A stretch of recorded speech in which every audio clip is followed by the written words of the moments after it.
आपने अगर भूकंप देखे हैं तो आफ्टर शॉक भी देखे होंगे।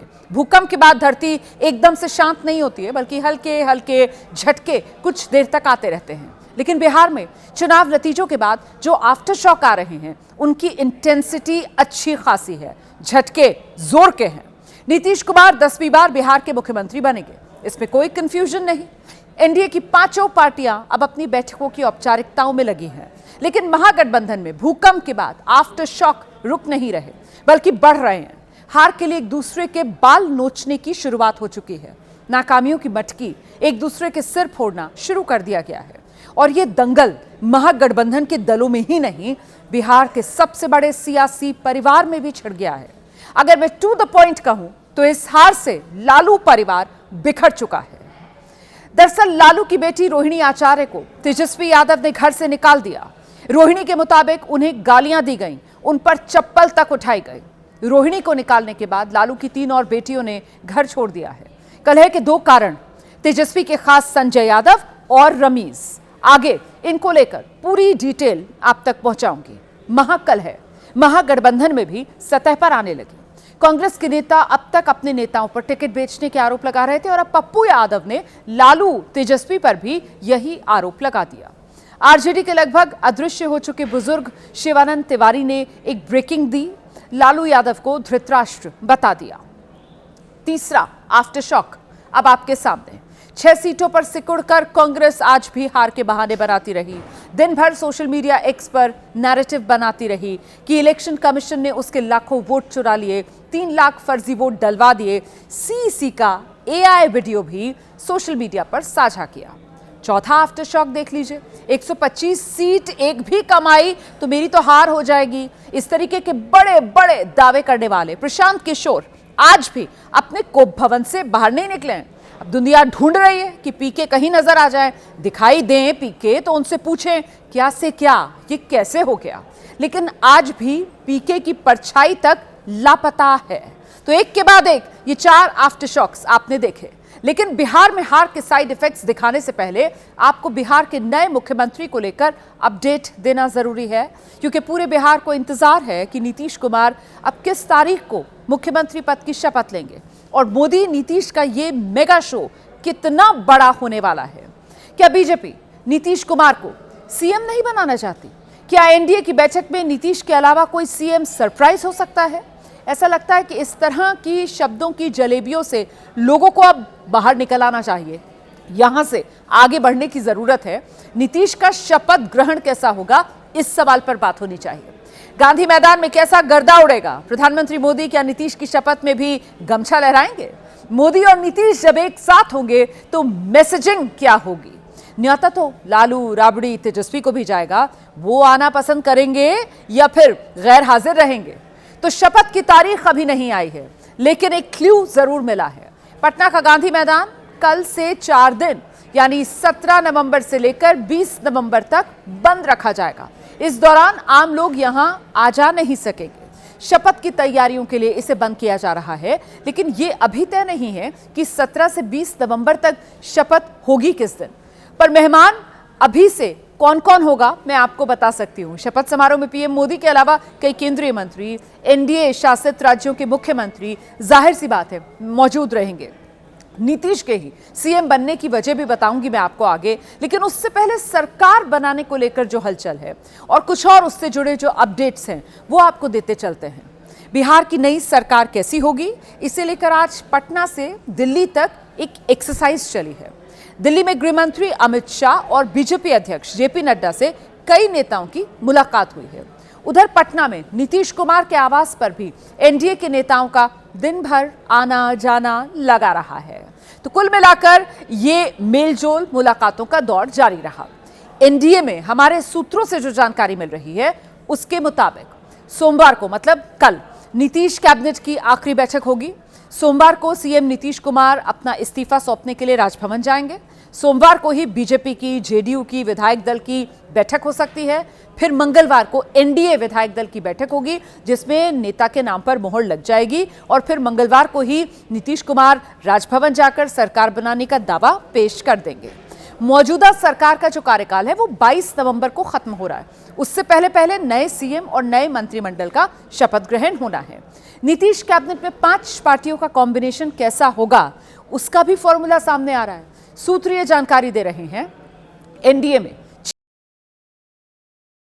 ये फॉर्मूला तय माना जा रहा है और इस फॉर्मूले से सरकार में बीजेपी के 15, जेडीयू के 14 मंत्री हो सकते हैं। 19 विधायकों वाली चिराग पासवान की एलजेपी आरवी के 3 मंत्री बनाए जा सकते हैं। जीतन राम मांझी की हम और उपेंद्र कुशवाहा की आरएलएम के एक मंत्री हो सकते हैं। और अब आपको बताते हैं कि नीतीश ही सीएम होंगे, इसमें कोई कंफ्यूजन नहीं है। पहले तो एनडीए में बीजेपी और जेडीयू के अलावा जो 3 और पार्टियां हैं उन्हीं को जरा सुन लीजिए। मैं ये मानूंगा कि एक बार फिर से मौजूदा मुख्यमंत्री नीतीश कुमार जी ही हमारे गठबंधन के विधायक, हमारे गठबंधन के नेता के तौर पर मुख्यमंत्री की भूमिका का निर्वहन करने का काम करेंगे। दरअसल सारा जो सस्पेंस है वो बीजेपी की तरफ से बनाया जा रहा है। ना तो वो चुनाव में बोली कि नीतीश ही सीएम होंगे और ना ही अब कोई सीधा बयान आ रहा है। लेकिन सियासत का पटना टू दिल्ली कनेक्शन समझें तो फिर जवाब आसान है। बीजेपी 4 सीटें लाकर जेडीयू का बड़ा भाई जरूर बनी है, लेकिन अब भी ऐसी स्थिति नहीं है कि अपने सीएम की जिद बीजेपी कर सके। कर सकती तो पिछली बार कर लेती। नीतीश के ही सीएम बनने के 5 और कारण अब आपके सामने रखते हैं। हम लोग तो पहले ही से कह रहे थे, जिस समय फर्स्ट चुनाव हुआ 6 नवंबर को और संपुष्ट हो गया 11 को, हम लोग ये जरूर कह रहे थे कि प्रचंड बहुमत से ही एनडीए की सरकार बनेगी और नीतीश कुमार ही हमारे मुख्यमंत्री होंगे। ये कोई नई बात तो नहीं, उसी दिशा में हम लोग जा रहे हैं। नीतीश कुमार निश्चित रूप में हम लोग तो यही मान के चलते हैं कि नीतीश कुमार ही बनेंगे मुख्यमंत्री। हमने बार बार कहा है कि नीतीश कुमार जी सीएम थे, सीएम हैं और सीएम रहेंगे। फिर भी आप लोग सवाल उठा रहे हैं। मुझको बात समझ में नहीं आती कि आप लोग क्यों सवाल उठा रहे हैं। तो एनडीए के सहयोगियों का आपने सुन लिया। अब नीतीश के सीएम बनने के और 5 कारण क्या हैं, ये जानिए। सीटें किसी की अधिक हों, बिहार की सियासी धुरी नीतीश कुमार ही हैं। बिहार में नीतीश कुमार से बड़ा सर्वस्वीकार्य नेता कोई नहीं है। बीजेपी 89 सीट पर है, जेडीयू भी तो 85 सीट पर है। सीट बेनिफिट में नीतीश आगे हैं। केंद्र में एनडीए सरकार के चलने में नीतीश के 12 सांसदों की अहम भूमिका है। 2019 तक नीतीश बीजेपी के लिए जरूरी भी हैं और मजबूरी भी है। माफ कीजिएगा, 2029 के तक बीजेपी के लिए नीतीश जो है वो जरूरी भी और मजबूरी भी। तो बीजेपी पूरे चुनाव में ये कहती रही है कि नेतृत्व नीतीश कुमार का, बिहार में सीएम की कोई वैकेंसी नहीं है। सीधे उन शब्दों में नहीं बोली जैसा महागठबंधन बीजेपी से बुलवाना चाहता था। चुनाव के ठीक 3 दिन पहले उसने सीधे कह दिया कि नीतीश कुमार ही सीएम होंगे। यह भी रणनीति हो सकती है ताकि बीजेपी का कैडर बिहार में पहली बार अपने सीएम का सपना देखे और चुनाव में पूरी जान लगा दे। अब बात करते हैं लालू परिवार की। लालू जी की 7 बेटियां हैं, 2 बेटे हैं, लेकिन तेजस्वी यादव की करारी हार से आज भरे पूरे परिवार में हाहाकारी नहीं मचाया, बल्कि घर की ईंटें खिसक गई हैं। लालू की बेटी रोहिणी आचार्य ने घर में कलह का कल सिर्फ एक ट्रेलर दिखाया था और आज पूरी पिक्चर दिखा दी है। आज के बाद लालू परिवार के अंदर ही कितने सियासी खेमे, ये अब कोई भी आसानी से पहचान लेगा। रोहिणी और तेजस्वी के झगड़े के बाद लालू की 3 और बेटियां आज मायके से चली गई। आप ठीक से देखिए, क्योंकि जड़ में कहीं ना कहीं विरासत का ही झगड़ा है।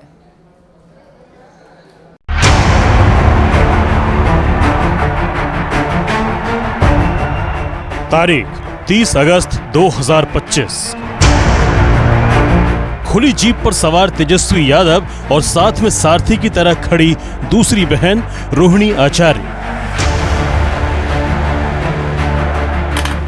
2.5 महीने पहले भाई बहन के रिश्ते में जो प्यार, विश्वास और भरोसा नजर आ रहा था, वो बिहार विधानसभा चुनाव की हार के बाद तार तार हो गया है।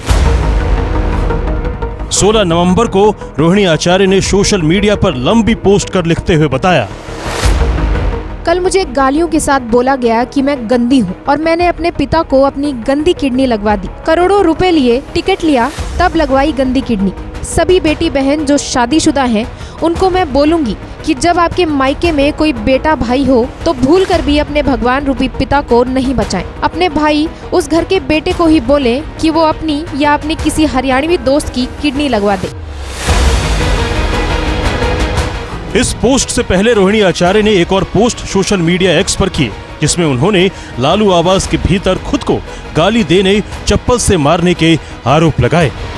जो बोलना था हम अपने फेसबुक पे, अपने ट्विटर पे बोल चुके हैं। रोहिणी जो बोलती है सच बोलती है। आप ये बात जाकर के तेजस्वी यादव किसके शहर पे हुआ है उनसे जाके पूछिए। चुनाव के नतीजे आने के बाद लालू यादव के घर पर पूरे परिवार की मौजूदगी में समीक्षा बैठक चल रही थी।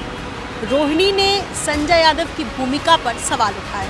इस दौरान तेजस्वी और रोहिणी के बीच तीखी बहस हुई। संजय यादव ने हार का ठीकरा रोहिणी के सिर फोड़ने को कहा।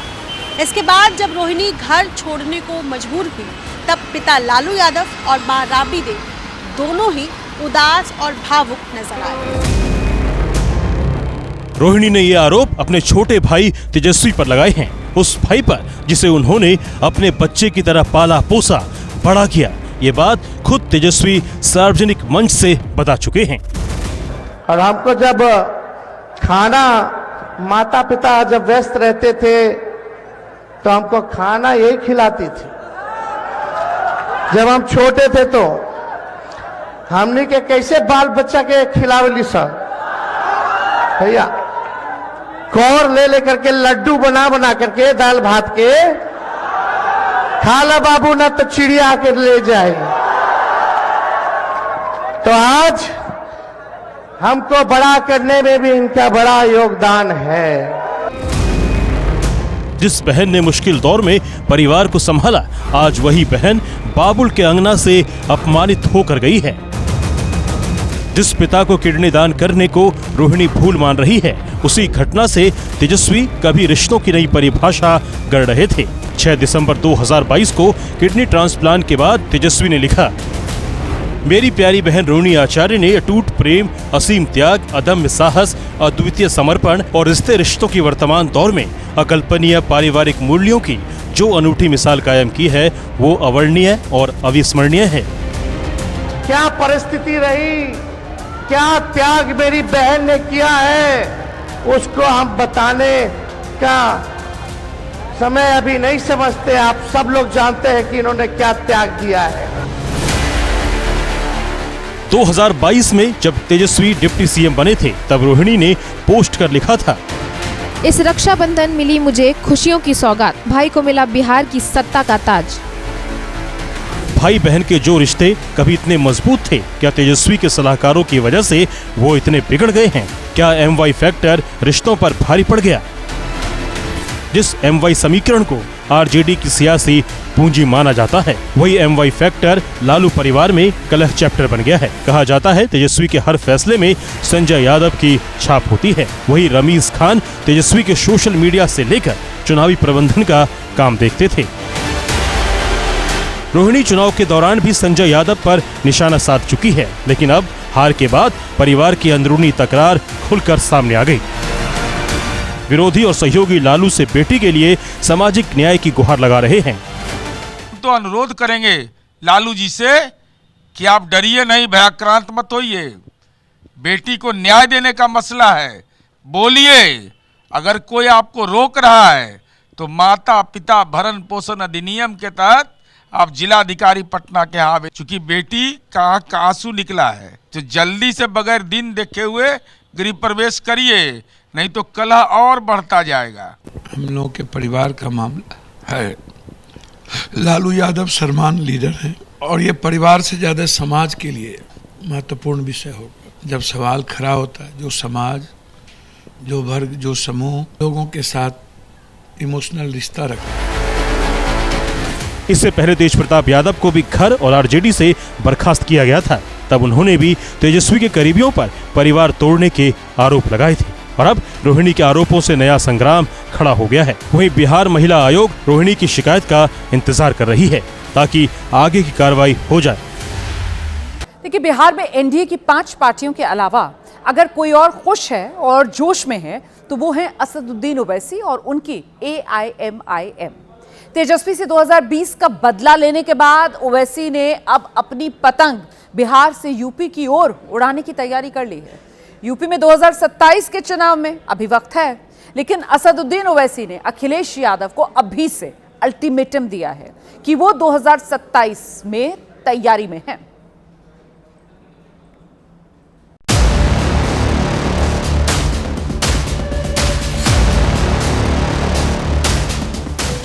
अगर ये एक्सट्रीमिस्ट है तो तेजस्वी सुन ले, कान को साफ करके सुन ले। हमेशा हम अल्लाह की इबादत करते थे, करते रहेंगे। अरे तेजस्वी, तुम मरने वाले अब्बास अली मधुबनी के ताल्लुक से तुम एक लफ्ज नहीं बोलते और बोलते ओवैसी एक्सट्रीमिस्ट, चरमपंथी, आतंकवादी है। अरे जो लोग बार बार एमवाई बोलते हैं, अरे बताओ कौन है? 15 साल लालू परिवार के लोग मुख्यमंत्री रहे, 2 मर्तबा तेजस्वी उप मुख्यमंत्री बन गए। अरे हम पूछना चाहते हैं कि आखिर हमारा रोल क्या है? तुम मेरी बात को लिख के रख लो, ये अपने वीडियो में महफूज रख लो। ये नहीं रोक पाएंगे बीजेपी को।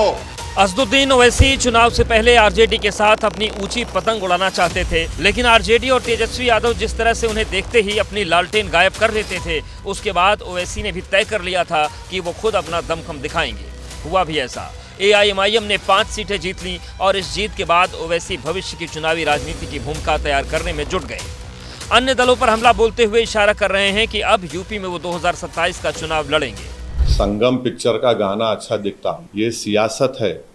मैं अपनी पार्टी को लेके आगे बढ़ना चाहता हूँ। मैं किसी के इंतजार में या फिराक में नहीं ठहर सकता। मेरे को अपनी पार्टी को जब लेके हम बिहार जा रहे हैं, उत्तर प्रदेश में काम हो रहा है शौकत साहब की क़यादत में। बिहार में एआईएमआईएम ने 28 सीटों पर चुनाव लड़ा, लेकिन अब वो यूपी में कम से कम 200 सीटों पर टक्कर देने की तैयारी में अभी से ही जुट रहे हैं। यूपी के एआईएमआईएम अध्यक्ष शौकत अली ने बयान देते हुए एक्स पर लिखा है, कांग्रेस एक डूबता जहाज है, जो भी इस पर बैठा उसका डूबना तय है। अखिलेश यादव को 2027 में इससे सावधान रहने की जरूरत है। 2027 में एआईएमआईएम उत्तर प्रदेश की 200 विधानसभा सीट पर अपने उम्मीदवार उतारने की तैयारी कर रही है।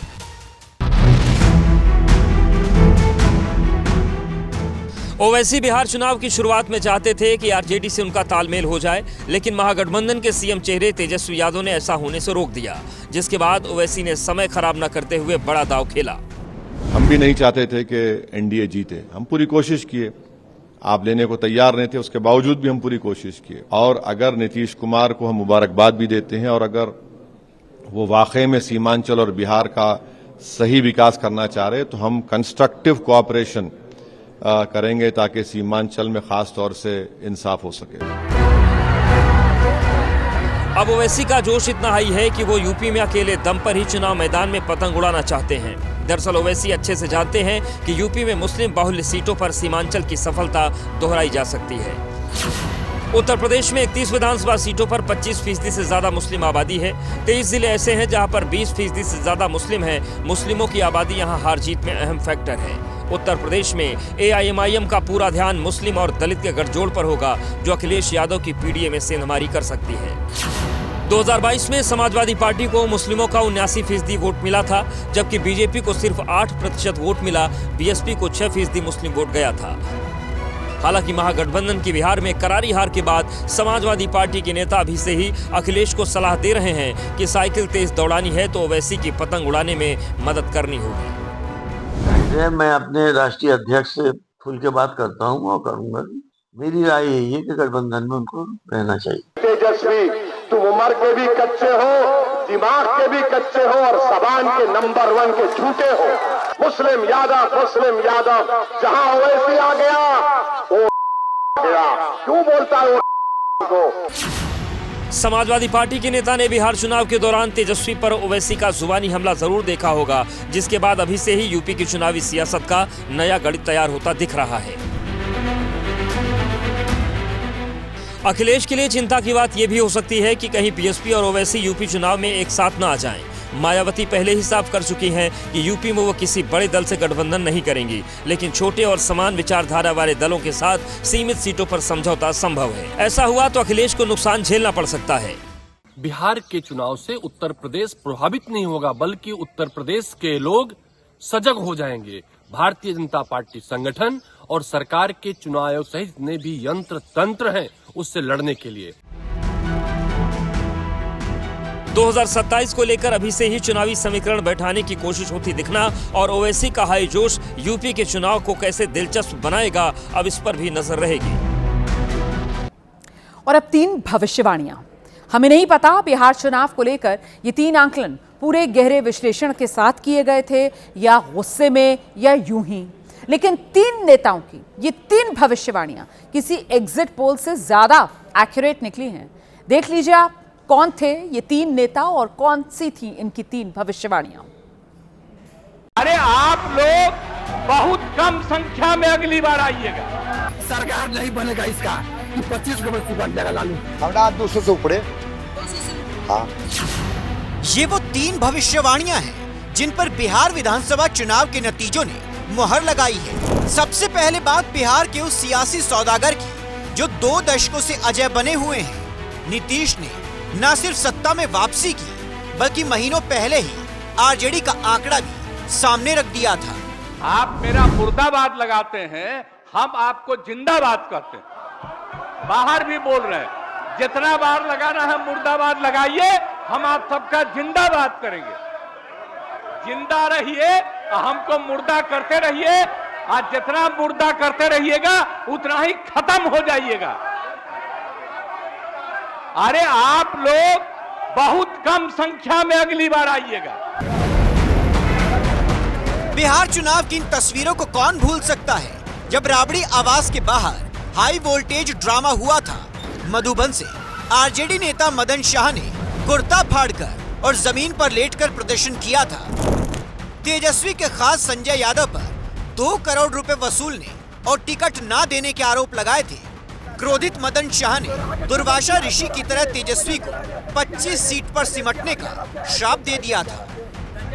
लालू जी कहे थे कि तू लड़िए, मदन तू लड़िए। मीसा भारती कहे थी तू लड़िए भैया। उनके पति कहे कि तू लड़िए, तू सीट निकाल ले। सरकार नहीं बनेगा इसका, 25 को बस्ती बन जाएगा लालू तेजस्वी यादव। क्यों? ये बहुत घमंडी है। अरे भेंट नहीं करता है लोगों से। नतीजों के बाद मदन शाह एक बार फिर कैमरे पर अवतरित हुए हैं।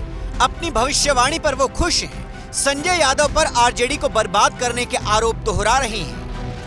इतना बड़ा दर्द हमको मिला, उस दर्द में हम जो है ना पागल हो गए थे। पटना में लालू से मिलने गए सुबह में कि लालू जी मिलेंगे, वो कुछ बोलेंगे हमसे, लेकिन कोई नहीं मिला।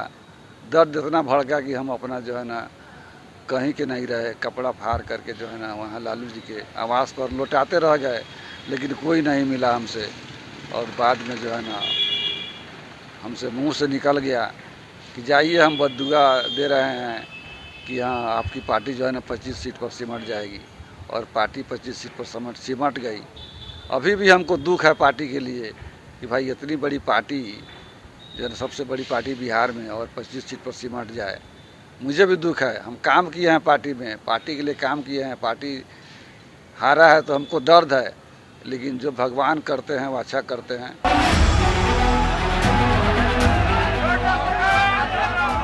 बिहार विधानसभा चुनाव के नतीजों से पहले ही अनंत सिंह के घर में जीत की तैयारी शुरू हो गई थी। 1 लाख से ज्यादा समर्थकों के लिए शाही भोज तैयार किया गया था। जब नतीजे सामने आए तो सबसे पहले अनंत सिंह की जीत की खबर आई। अनंत सिंह सिर्फ अपनी जीत को लेकर आश्वस्त नहीं, एनडीए की जीत का अनुमान भी उन्होंने सटीक लगा लिया था। 200 से ऊपर आए। हाँ, 225 मानिए कब से कब।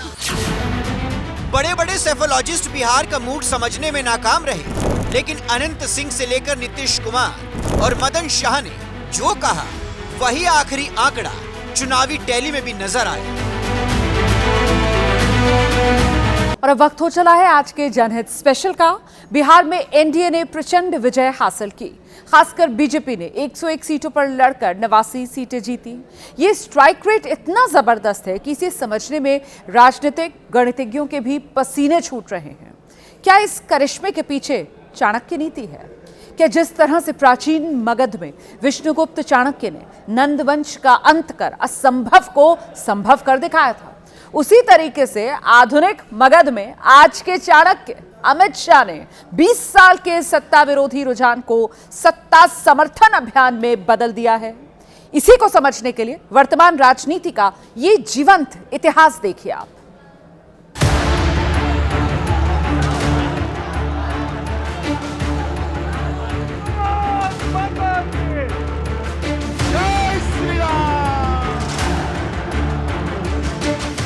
चुनाव का नतीजा जानना चाहते हो क्या? 14 नवंबर 8 बजे बैलेट बॉक्स खुलेंगे, 9 बजे मत गिनना शुरू होगा।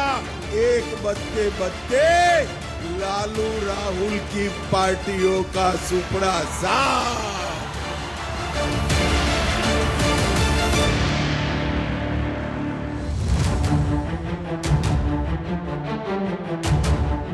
कभी चाणक्य ने कुछ ऐसे ही धनानंद के अंत की मुनादी की थी।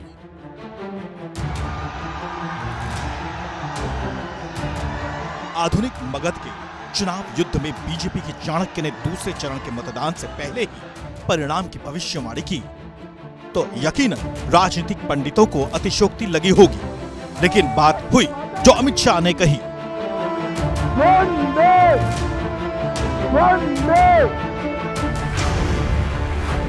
नवासी सीटों के साथ बीजेपी सबसे बड़ी पार्टी बनी। दूसरे नंबर पर 85 सीटों के साथ उसकी सहयोगी जेडीयू रही और एनडीए सरकार को उखाड़ फेंकने का दम भरने और दम्भ दिखाने वाली आरजेडी महज 25 सीटों पर सिमट गई। आरजेडी की सहयोगी कांग्रेस का तो और भी बुरा हश्र हुआ, उसके हाथ में सिर्फ 6 सीटें आईं।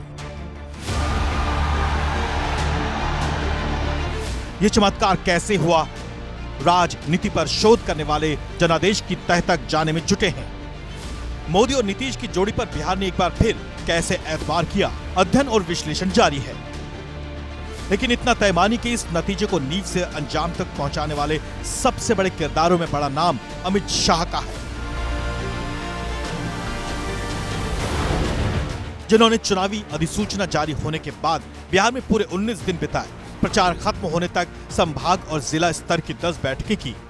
नाराज नेताओं और कार्यकर्ताओं के समूह के साथ भी 1 दर्जन बैठकें अलग से की। 35 जनसभा और एक रोड शो किया। प्रचार के पहले दिन से शाह लगातार निजी स्तर पर न सिर्फ निगरानी करते रहे बल्कि इसमें आ रही कमियों को भी दूर करते दिखे। और फिर जब नतीजे आए तो वो खुद शाह के अनुमान से भी परे और बड़े निकले। 2/3 बहुमत से ज्यादा सीटों के साथ जीतने जा रहे हैं और सीट जीतने का हमारा मार्जिन भी बहुत बड़ा होने वाला है। विपक्ष के रणनीतिकारों को नीतीश सरकार के खिलाफ 20 साल की सत्ता विरोधी लहर की उम्मीद थी, लेकिन अमित शाह ने अपनी रणनीति और राजनीति के बूते इसे सत्ता समर्थक तूफान में बदल दिया। चाणक्य ने मगध की सत्ता से नंद वंश का अंत कर दिया था। प्राचीन मगध के सिंहासन पर चंद्रगुप्त मौर्य की ताजपोशी का श्रेय राजनीति, कूटनीति और अर्थनीति के इसी प्रकांड विद्वान को दिया जाता है। इतिहास का मगध ही आज का बिहार है। इस बार बिहार की राजनीति में जो तमाम राजनीतिक पंडित थे उनके अनुमानों से भी परे एनडीए को बहुत बड़ी विजय मिली, जिसके शिल्पकार बीजेपी के वही कद्दावर नेता हैं जिन्हें वर्तमान राजनीति में आधुनिक चाणक्य के रूप से जाना जाता है। लोग कहेंगे कि नीतीश कुमार तो 2005 में ही आधुनिक मगध के चंद्रगुप्त बन गए, लेकिन इससे कौन इनकार करेगा कि 2025 में भी फिर से नीतीश का मिथक अगर हकीकत में बदला तो इसके पीछे कुशल शाह नीति ही थी। 2020 के चुनाव में चिराग पासवान ने नीतीश कुमार के खिलाफ ऐसा अभियान चलाया कि उनकी पार्टी जेडीयू 2005 के बाद पहली बार एनडीए में दूसरे दर्जे की पार्टी बन गई। इसके बाद चिराग की पार्टी एलजेपी दो फाड़ हुई। पार्टी पर उनके चचा पशुपति पारस का कब्जा हुआ तो इसे चिराग को नीतीश का जवाब बताया गया। लेकिन 2024 के चुनाव में चिराग को नरेंद्र मोदी का साथ मिला तो न सिर्फ खोया रुतबा वापस मिला बल्कि 2025 आते आते अमित शाह ने नीतीश और चिराग की दूरियां भी मिटा दी। कभी एक दूसरे से आंखें चुराने वाले नीतीश और चिराग शाह नीति की वजह से ही एक दूसरे के मुरीद बन गए। महागठबंधन की उलझनें बढ़ती रहीं और अमित शाह ने चुटकी बजाकर एनडीए में सीट बंटवारे की कुत्ती सुलझा दी। अमित शाह ने बिहार में एनडीए के लिए उस जादुई चुंबक का काम किया जिनके इर्द गिर्द पांचों घटक दलों के नेता ही नहीं बल्कि कार्यकर्ता भी चिपकते चले गए। पूरे चुनाव प्रचार के दौरान कहीं लगा ही नहीं कि BJP, JDU, LJP Ramvilas, Hindustani Awam Morcha और आरएलएम का अस्तित्व अलग अलग है। सबको शाह ने एकता के एक ऐसे सूत्र में पिरोया कि आधुनिक मगध के राजनीतिक युद्ध को एनडीए ने 5 पांडव की तरह लड़ा भी और जीता। नीतीश ने चिराग के उम्मीदवारों के पक्ष में प्रचार किया तो चिराग ने नीतीश के प्रत्याशियों के समर्थन में माहौल बनाया और बीजेपी ने तो सभी 243 सीटों का मोर्चा संभाला ही। एनडीए के महायोद्धा मोदी और नीतीश थे तो सारथी अमित शाह। एनडीए की सरकार बनने वाली, सामने के खेमे में ये महागठबंधन में ना नेता है, ना नीति है, ना कार्यक्रम है। मालूम ही नहीं है कौन कौन सी सीट पर लड़ रहा है। अमित शाह ने ये बात शिवहर की रैली में कही थी जहां से एनडीए की ओर से जेडीयू की श्वेता गुप्ता चुनावी मैदान में थी जिन्हें जीत भी मिली। यानी बीजेपी और शाह के लिए जेडीयू के हिस्से वाली शिवहर सीट भी उतनी ही अहम थी जितनी पड़ोस की सीतामढ़ी सीट जहां से बीजेपी के उम्मीदवार सुनील पिंटू चुनावी मैदान में थे जिनके पक्ष में भी अमित शाह ने प्रचार किया। और ये पिंटू जो है सुनील भाई, पिंटू मेरा खास दोस्त है भाई, इसको जरूर जिताना। वो सीतामढ़ी से लड़ रहा है, ये पिंटू को जिता दो, हम उसको बड़ा आदमी बनाएंगे, बड़ा आदमी बनाएंगे। अमित शाह ने 17 अक्टूबर से 9 नवंबर के बीच बिहार में 35 रैली और 1 रोड शो किया। उन्होंने 36 विधानसभा क्षेत्रों में जनसभाएं की। बड़ी बात यह है कि इनमें से एनडीए को 34 सीटों पर जीत मिली, यानी अमित शाह के चुनाव प्रचार का स्ट्राइक रेट 94% रहा। एक तरफ महागठबंधन वाले जनता से जुड़े मुद्दों को छोड़कर कथित वोट चोरी को मुद्दा बनाने में जुटे थे और दूसरी तरफ अमित शाह थे जो 2 दशक पुराने जंगल राज की यादें ताजा कर जनता से लालू राबड़ी के कुशासन और नीतीश के सुशासन में से किसी एक को चुनने का विकल्प दे रहे थे। बाबा कभी 15 दिन तक धूल नहीं फाकते। यात्रा किसके लिए थी? बिहार के युवाओं के कल्याण के लिए थी? ना भाई, यात्रा थी घुसपैठियों को बचाने के लिए। यात्रा निकाला था घुसपैठियों को बचाने के लिए। मोदी और शाह ने पूरे बिहार चुनाव में 1990 से 2005 के कथित जंगल राज का जिक्र कर महागठबंधन के लुभावने तेजस्वी प्रण को भी निष्प्राण कर दिया। चंपा विश्वास कांड, साहबुद्दीन का तेजाब हत्याकांड, शिल्पी जैन हत्याकांड, ये सब आपके समय में चलता था। जंगल राज को नीतीश बाबू ने समाप्त कर दिया। आरजेडी ने अतीत में जंगल राज के पर्याय कहे जाने वाले शहाबुद्दीन के बेटे ओसामा को सिवान के रघुनाथपुर सीट से टिकट दिया। वो जीत भी गए। उनके खिलाफ जेडीयू से विकास सिंह ताल ठोक रहे थे, जिनके पक्ष में अमित शाह ने भी रैली की। नतीजे भले ही उलट आए, लेकिन शाह और बीजेपी ने ओसामा के जरिए पूरे बिहार में आरजेडी के जंगल राज रिटर्न्स का नैरेटिव कर दिया। शहाबुद्दीन के बेटे को टिकट दे रहे और लालू जी का बेटा नारा लगा रहा है शहाबुद्दीन अमर रहे। ओसामा अगर चुनाव जीतता है तो भागलपुर में फिर से दंगे हो गए।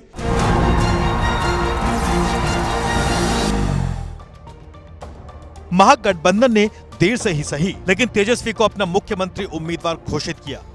एनडीए की ओर से बतौर सीएम कैंडिडेट नीतीश कुमार के नाम का औपचारिक ऐलान नहीं हुआ, जिसे तेजस्वी यादव ने मुद्दा बनाया, तो इसे भी अमित शाह ने एक लाइन में हवा में उड़ा दिया।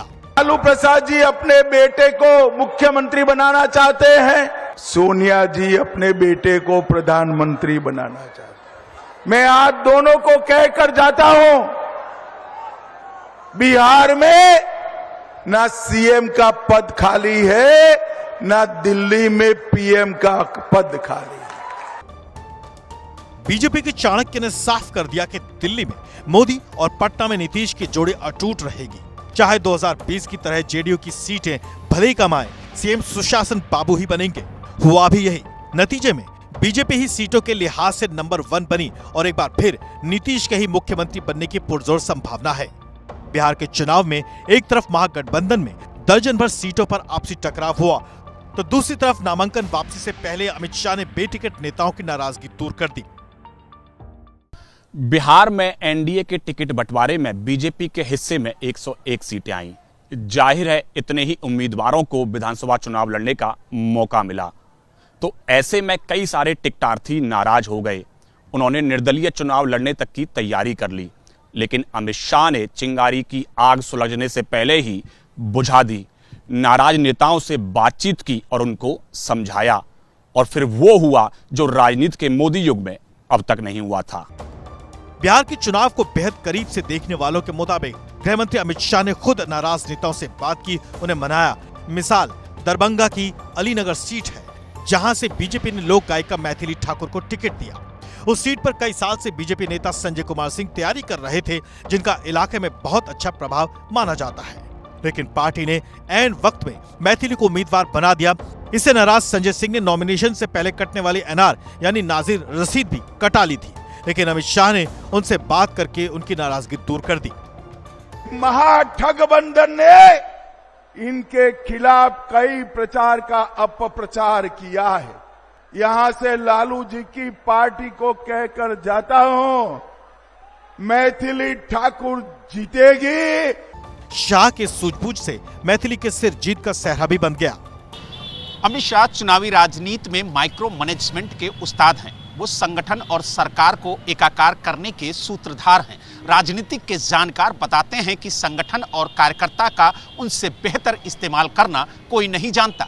तभी तो बहुत लोगों को अचरज हुआ जब अमित शाह ने बिहार के चुनाव में न सिर्फ इस राज्य के संगठन को 24 घंटे सक्रिय रखा, बल्कि उत्तर प्रदेश, मध्य प्रदेश, झारखंड और दिल्ली समेत कई राज्यों में संगठन का काम संभालने वाले नेताओं का भी बखूबी इस्तेमाल किया। बीजेपी महासचिव विनोद तावड़े बिहार के प्रभारी हैं, जबकि केंद्रीय शिक्षा मंत्री धर्मेंद्र प्रधान को चुनाव प्रभारी बनाया गया। इस फैसले के पीछे भी अमित शाह का दिमाग माना गया, क्योंकि प्रधान की सिर्फ नीतीश से अच्छी नहीं बनती है, बल्कि वो भी उसी कुर्मी जाति से आते हैं जिससे बिहार के मुख्यमंत्री का ताल्लुक है। प्रधान के साथ साथ केंद्रीय जनशक्ति मंत्री CR पाटिल और यूपी के उप मुख्यमंत्री केशव प्रसाद मौर्य को सह प्रभारी बनाया गया। इस चयन में भी शाह नीति की छाप दिखी। मौर्य संगठन से निकले नेता हैं, साथ ही वो कुशवाहा जाति से भी आते हैं, जिसकी तादाद बिहार में भी अच्छी खासी है। इसी जाति से बिहार के डिप्टी सीएम सम्राट चौधरी भी हैं। 2024 के लोकसभा चुनाव में एनडीए को हर सीटों के नुकसान के पीछे की एक वजह कुशवाहा जाति की नाराजगी माना गया, लेकिन इसे भी 2025 में अमित शाह ने दुरुस्त कर लिया। बिहार के चुनाव प्रचार में बीजेपी ने यूपी, एमपी और दिल्ली समेत कई राज्यों के मुख्यमंत्रियों को तो लगाया ही, दूसरे राज्यों के संगठन का कामकाज देखने वाले नेताओं को भी चुनाव से काफी पहले ही बिहार विजय के अभियान में लगा दिया। ऐसे नेताओं में मध्य प्रदेश बीजेपी के संगठन महामंत्री हितानंद और एमपी बीजेपी के ही प्रभारी और यूपी सरकार के पूर्व मंत्री डॉक्टर महेंद्र सिंह के नाम शामिल हैं। इतना ही नहीं, खास तौर पर छत्तीसगढ़, झारखंड, उत्तर प्रदेश, मध्य प्रदेश और दिल्ली की 200 महिला नेताओं को भी बिहार के चुनाव में विशेष जिम्मेदारी दी गई। दूसरे राज्यों से आई इन महिला नेताओं ने बूथ स्तर पर काम किया। बिहार के चुनावी मौसम में ही लोक पर्व छठ भी था। इसी बीच राहुल गांधी ने एक बयान दे दिया कि पीएम मोदी वोट के लिए छठ पर नौटंकी करते हैं। बस फिर क्या था, राहुल के इस बयान को ही हथियार बनाकर मोदी और शाह ने ऐसा पलटवार किया कि नतीजों में महागठबंधन चारों खाने चित्त हो गया। राहुल बाबा, मोदी जी का अपमान करते करते आपने छठ मैया का अपमान किया है, और जब जब आप लोगों ने नरेंद्र मोदी जी का अपमान किया है, जनता ने उसका जवाब आपको हरा कर दिया है। विपक्ष के वार को कैसे कुंद करना है, मौजूदा वक्त में ये मोदी और शाह से बेहतर कोई नहीं जानता। तभी तो इतिहास के चाणक्य का अक्स वर्तमान के अमित शाह में देखा जाता है। चाणक्य नीति पर अमित शाह को गहरा यकीन है। तभी तो उनके कमरे में वीर सावरकर के साथ साथ चाणक्य की तस्वीर भी हर वक्त मौजूद रहती है। इसके बाद तो जैसे मोदी शाह की जोड़ी ने बीजेपी के चुनाव जीतने की मशीन में बदल दिया। कुछ झटके भी लगे, कहीं हार मिली, लेकिन ऐसे ऐसे दुर्ग पर भगवा लहराया जो किसी सपने के सच होने जैसा था। बीजेपी को अपने चाणक्य पर इतना भरोसा है कि उसके कार्यकर्ता कहने लगे हैं ओडिशा, त्रिपुरा तो झांकी है, बंगाल और दक्षिण अभी बाकी हैं।